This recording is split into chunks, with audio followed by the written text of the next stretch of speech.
That's a live look at Eagle Pass, Texas, which is just one of the areas at the center of all of this. And we stay in the state of Texas with this, as it's been almost 2 years now, basically a year and a half since. Didn't we just have a conversation yesterday about whether or not the atmosphere was such in this city to where we could do comprehensive immigration reform? Do you think, based upon the last 3 minutes, the atmosphere exists in this town? There are adults working on it. But hold on, but I want to go to Uvalde for a second. The school shooting there, Texas, 21 people dead, as you might remember, in May of 2022.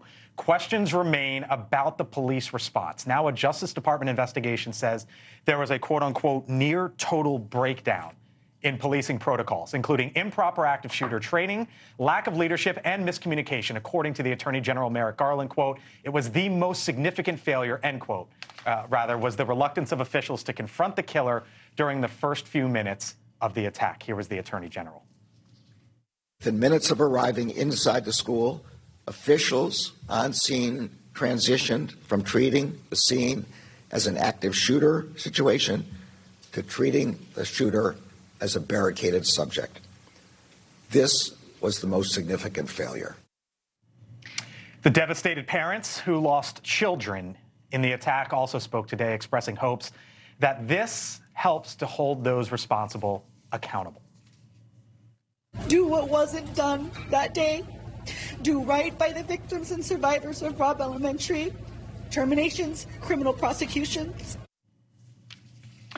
Hear from one of the parents there. You hate every second of it, but the report out today is it brings all of this to the forefront and the question of what comes next. And I'm a mom who goes to my kids' public school, and I sit around with those kids, and I see all of the bright looks in their eyes, and I think if anyone took them out because we didn't do enough to protect them, I do not accept from the former president of the United States. He told Iowans that we should get over it, and I do not accept that as the solution. We can do more to protect these kids, and we must. And anyone who tells me we can't, there are ways we can protect these kids in situations where we've got guns walking into these schools. What are the ways?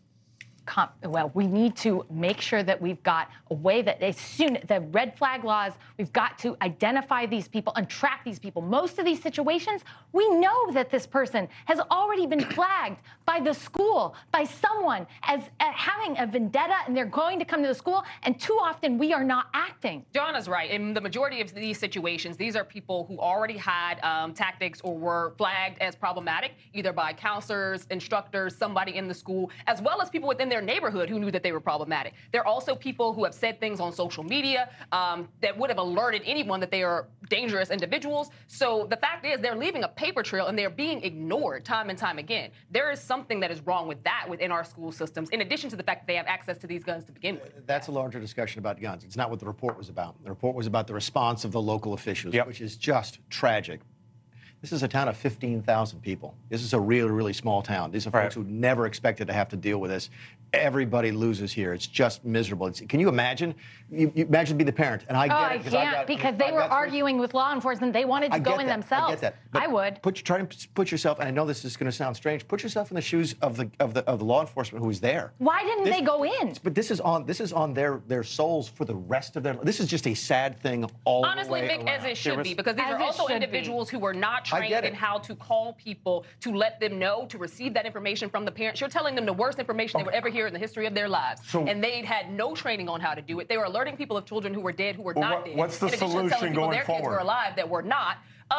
What's the solution? For everyone who's like, back the blue, quite frankly, there are way too many blue in our society and in our communities that are not trained for these types of issues. I agree. I actually think we need reform both with the teachers union and the police union, because they are protecting heinous behavior that we see the result at our schools. And I'm sorry, all these lawmakers, be damned your affiliation. How big a town do reform. How big a town do you live in?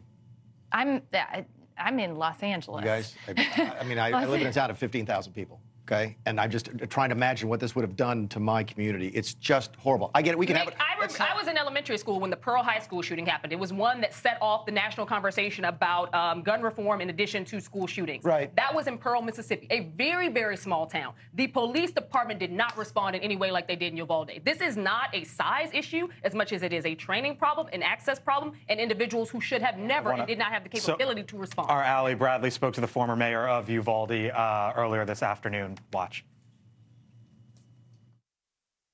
Do I think these officers committed criminal acts that day? No. Do I think they used poor judgment and bad mistakes? Yes.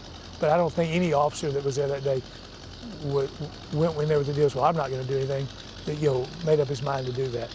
Do I think there was poor judgment, poor leadership, and poor management? Yes. But I don't think it was criminal. That's my opinion. I think it's really natural to look for scapegoats. And I get it. We can have a discussion about guns and so forth. But really, that speaks to me. It was bad judgment, bad training, all that kind of stuff. Okay. None of this yelling back and forth is going to help the parents or help the kids or help the folks who were there. Okay. Let's have a discussion. And yet, Mick, we allow for inaction. I'm not defending what happened. I'm trying to get a little bit of sympathy for the folks as opposed to trying to say, okay, that person, the person to blame for this is the guy who pulled the trigger.